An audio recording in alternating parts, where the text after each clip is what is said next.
This is LBC with Tom Swarbrick. Text 84850. 10 to 6, Friday evening. Tom Swarbrick here on LBC means, ladies and gentlemen, one thing. 'Tis the season when the family gathers for, yes, a limited period of time, after which the recriminations often begin. So, as with your family, so with our friends across the pond, who, it would seem, have given up pretending. From Washington, D.C., Simon Marks, American Week. Tom, this was the week when the Trump administration no longer bothered to hide it. It loathes the incumbent governments in the UK and across Europe and is going to work overtime to try and bring them crashing down.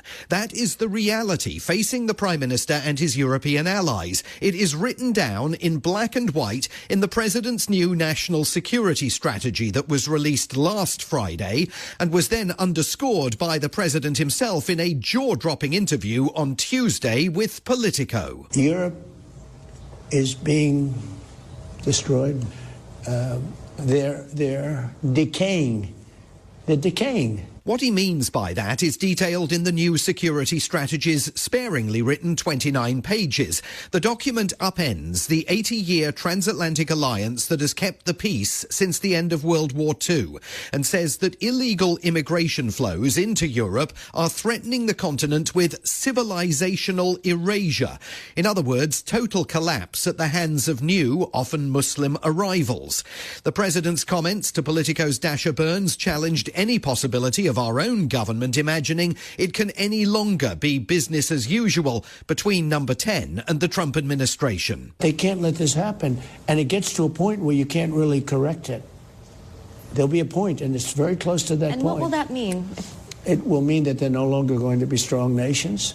Does that mean they won't be allies Or anymore? they'll be, well, it depends, it depends. They'll change their ideology, obviously, because the people coming in have a totally different ideology, but it's going to make them much weaker. They'll be much weaker, and they'll be much different. And what will that mean for our relationship look at with your mayor of London. He's a disaster. He's a disaster. He's got a totally different ideology of what he's supposed to have.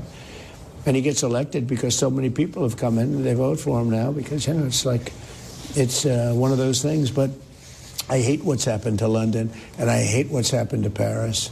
I hate when I see it. He said in that interview that he will continue to interfere in Europe's affairs by endorsing candidates in elections, as he did in Germany, where he backed the far-right AfD, and France, where he endorsed Marine Le Pen. His national security strategy cites the rise of what it calls patriotic European parties as cause for American optimism. So the Prime Minister is now on notice. President Trump intends to do whatever he can to deliver the keys of number 10 to Nigel Farage and Reform UK, and his diplomats are going to work overtime to foment anti-EU sentiment in countries all over the continent. They are also going to try and force the dismemberment of Ukraine, delivering Russian President Vladimir Putin a big win. Russia has the upper hand, and they always did. They're much bigger. At some point, size will win generally. Do you think Ukraine has lost this war? Well, they've lost territory long before I got here. They lost a whole strip of seafront, big seafront. You go back 10 months and take a look. They lost that whole strip. It's now a bigger strip. It's a wider strip, but they lost a lot of land, and it's very good land, too, that they lost. You certainly wouldn't say it's a victory. Little wonder that the Kremlin said of the US government's entire national security strategy that it is broadly aligned with Moscow's viewpoint, a stunning result for the Russian leader and other similar strongmen everywhere. So here's something you may not have realized. In the Trump administration's national security strategy of the United States of America, they deleted the words human rights. Congressman Jim McGovern, a Democrat from Virginia, correctly observing that the strategy totally abandons America's long-held belief in promoting democracy and protecting human rights. It promises not even to attempt to impose on other nations, quote, democratic or other social change that differs widely from their traditions and histories. Jolly bad luck for prisoners that Congressman McGovern still thinks the US should be backing as they languish in totalitarian gulags the world over. 77 years ago, Eleanor Roosevelt, the former First Lady, helped write the Universal Declaration of Human Rights, basically saying that every single person on this planet has rights and we ought to respect those rights. And the Trump administration has turned its back on that. If we're doing it alone, it's going to get real ugly fast. Retired US Army officer Mark Hertling talking there to the Bulwark and bemoaning the president's strategy as damaging for the United States. For Europe, it was just kind of a hand wave of how bad they were and how they've declined and how the society in 20 years was going to be non-European. So there was some racist overtones in there. And it just, again, was a proclamation of America first. From the president for the second week running, the racist bigotry has just kept coming. On Tuesday, he headed to Pennsylvania for a speech supposedly about the economy. But as usual, he abandoned his prepared remarks and went off on another shameful riff. We had a meeting, and I said, why is it we only take people from shithole countries, right? Why can't we have some people from Norway, Sweden, just a few? Let's have a few. From Denmark, do you mind sending us a few people? Send us some nice people, do you mind?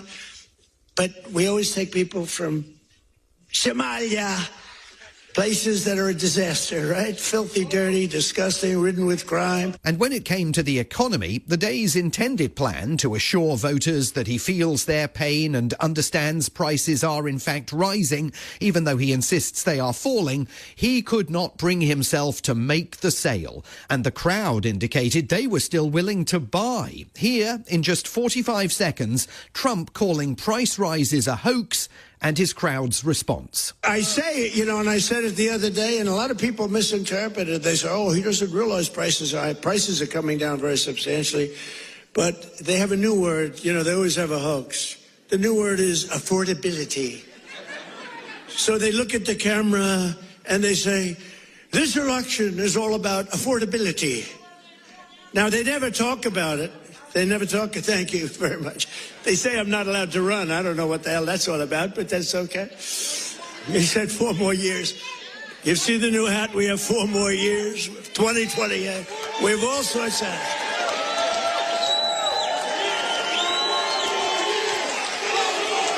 But despite those cheers from the MAGA faithful, nationally, only 31% of Americans say they approve of the president's handling of the economy. While he was getting away with it in Pennsylvania, here in Washington, one of his top lieutenants was not.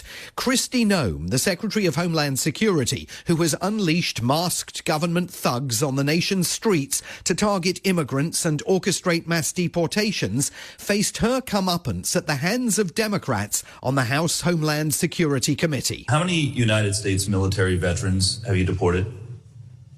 Sir, we have not deported U.S. citizens or military veterans. But Congressman Seth Magaziner of Rhode Island had brought the receipts, proving that the secretary, testifying under oath, was lying. An aide brandished an iPad behind the congressman as he continued. Madam Secretary, we are joined on Zoom by a gentleman named Sejun Park. He is a United States Army combat veteran who was shot twice while serving our country in Panama in 1989. Like many veterans, he struggled with PTSD and substance abuse after his service. He was arrested in the 1990s for some minor drug offenses, nothing serious. He never hurt anyone besides himself, and he's been clean and sober for 14 years. Earlier this year, you deported him to Korea, a country he hasn't lived in since he was 7 years old. Will you join me in thanking Mr. Park for his service to our country? Sir, I'm grateful for every single person that has served our country and follows our laws. Can you please tell Mr. Park why you deported him? Every one of them needs to be enforced. That exchange, which, let me remind you, started with the brazen lie that no US citizens or military veterans have been deported, also demonstrated the cruelty of a government that seizes on ancient minor criminal offences as a pretext to chuck people out of America. And Congressman Magaziner had another example sitting right behind her. Madam Secretary, the man behind you, please stand up, sir. His name is Jim Brown from Troy, Missouri. He is a Navy combat veteran who served our country in the Gulf War. He's married to a woman named Donna, who came to our country legally from Ireland when she was 11 years old. She has lived here for 48 years. Because of you, Jim's wife Donna has been in prison for the last 4 months. She did not come here illegally, and she has never committed any crime other than writing 2 bad checks totaling $80, 10 years ago. You heard that correctly. Donna Brown finds herself threatened with deportation proceedings because a decade ago she knowingly bounced 2 checks totaling $80. There is apparently a law on the books that allows her to be accused of moral turpitude, and it could in theory allow her immigration status to be cancelled and force her to return to Ireland. Ms. Noem, will you thank Mr. Brown for his service to our country? Thank you, Mr. Brown, for your service to our country. Now, what possible explanation can there be for locking up his wife for 4 months when she has committed no crime other than writing a couple of bad checks for $80? Sir, it is not my prerogative, my latitude, or my job to pick and choose which laws in this country get enforced. You have broad discretion as the secretary. You can issue parole. You can do all kinds of things, but you're choosing not to. Will you commit again to just reviewing Donna's case and reuniting this combat veteran with his beloved wife, who also loves this country? I will review the case. Very big of her. It was a day, though, that proved that in the face of untrammeled authoritarianism, at least some Democrats, Tom, still have a bit of life left in them. From Washington, D.C., Simon Marks, American Week.